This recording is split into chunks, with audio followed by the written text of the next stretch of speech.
New research released this week from the RAND Corporation showed that both the costs and the number of people with dementia in this country is expected to double by 2040, a rate rarely seen in any other known chronic disease. Currently, 3.8 million people over 71 years old have dementia. In 30 years, that number will be 9.1 million.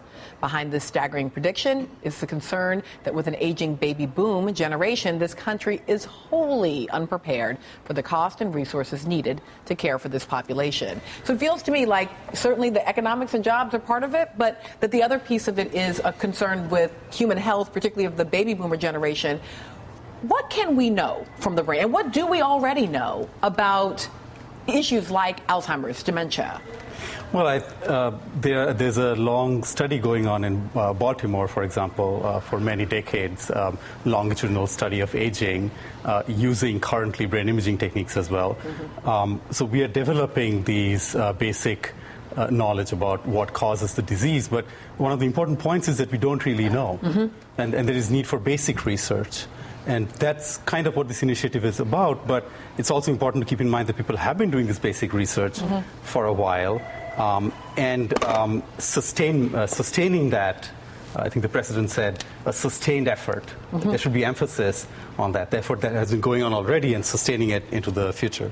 Right. So when you look at yes. I so happen to have with me a model of the brain. If you look at brain structures, it's possible to see post-mortem structures around here in what are called temporal areas because they're next to the temple, areas that seem to show deterioration. And right now it's possible mainly to determine that people have Alzheimer's disease post-mortem. But imagine a technology that allowed us to see that earlier and perhaps adopt therapies, implement therapies to help people who are at greater risk of dementia. Well, that would be a big deal. I saw you give a talk once, Sam, and I'll never forget this. Right, put the brain back in. Right? It's hard to put it back in. but I will never forget hearing you say, don't invest in the handheld games, memory games. That actually will not improve and protect your memory. Invest in a treadmill and get yourself a little bit of exercise. And I thought, well, whoa, that's such a different kind of argument to make about how our brains operate. It's much more holistic about our bodies and the ways that our brains exist within our whole selves. I think a big public health priority, we talk about these fancy research methods and so on, those are for understanding the disease. But in terms of what we can do about Alzheimer's disease, we have tools available now which involve, frankly, things like physical exercise. Epidemiologically, things that are good for your heart are also good for your brain. And Alzheimer's risk could be reduced substantially, or at least people believe that it could be reduced substantially by aerobic exercise. And that is something that could make a difference in those statistics you were putting up. No, I just had a question about the money part of it. Before I make that point, the clarity with which the president talked about $1 billion in investment produces 140 in the economy. I wish he would talk about that when it comes to stimulus. I mean, could we be this specific when it comes to actually investing in kids, investing in education, healthcare? Okay, that point made.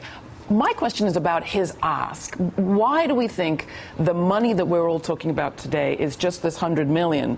You raised this earlier, Sam. You know, if indeed there's a much bigger ask in the works from the administration down the road, why are they talking these small amounts? Because it seems to me politically they lose at both ends. People say, well, this isn't enough to make a real difference, and you say it doesn't compete with what's happening elsewhere. But it's still a lot, given how much we're losing from the sequester. So is it an enormous investment, or is it a sort of middling investment, and how are we going to get people behind it? Yeah, Jonathan. Well, I'd say the other financial piece of this, of course, is that the study that came out looking at the rising cost of dementia over the next 30 years came out at the same moment that we started thinking about seriously cutting Social Security. Right, exactly. And so, in a way, you know, I mean, if you look at the ways that other countries deal with this, like Canada just had a rising tide report that came out that said we need to improve infrastructure, we need to improve physical therapy, we need to improve human connectedness. So, in a way, we're living almost in like kind of a Groupon society that we have these costs that we see, but we're cutting out the safety net. So in a way, we're enabling, I think, this spread. So we'll cut your eligibility to Medicare, but maybe you'll be able to get some brain science. Well, but I think for me this is part of my nerd challenge. On the one hand, I love the idea that we need to invest in basic science, right?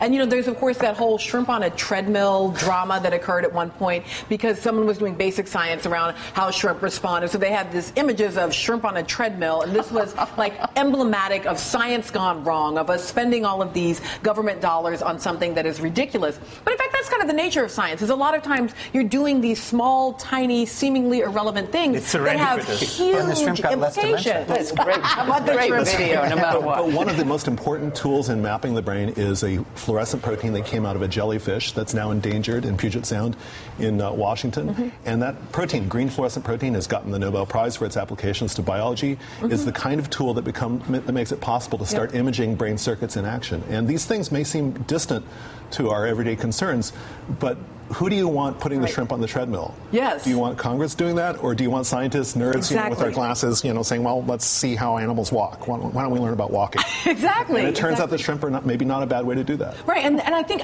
for me to the extent that there's a politics here, I'm wondering if that is part of the politics of President Obama planting the flag in the ground of saying, you know what, we as a country and as a party still care about science, still care about basic research, still care about the exploration of ideas, despite the challenges that we face economically, right? That even if you're in a household, if we're going to take the household example, where things are tough, you still invest in education for your kids, right? So similarly, we still invest in the jellyfish goo, right? Which I'm sure is not the appropriate technical term, right? Because it might have implications in the future. More on all of the questions of implications as soon as we come back, because I do want to ask a little bit about whether or not, as we map the brain, we're then going to try to police it.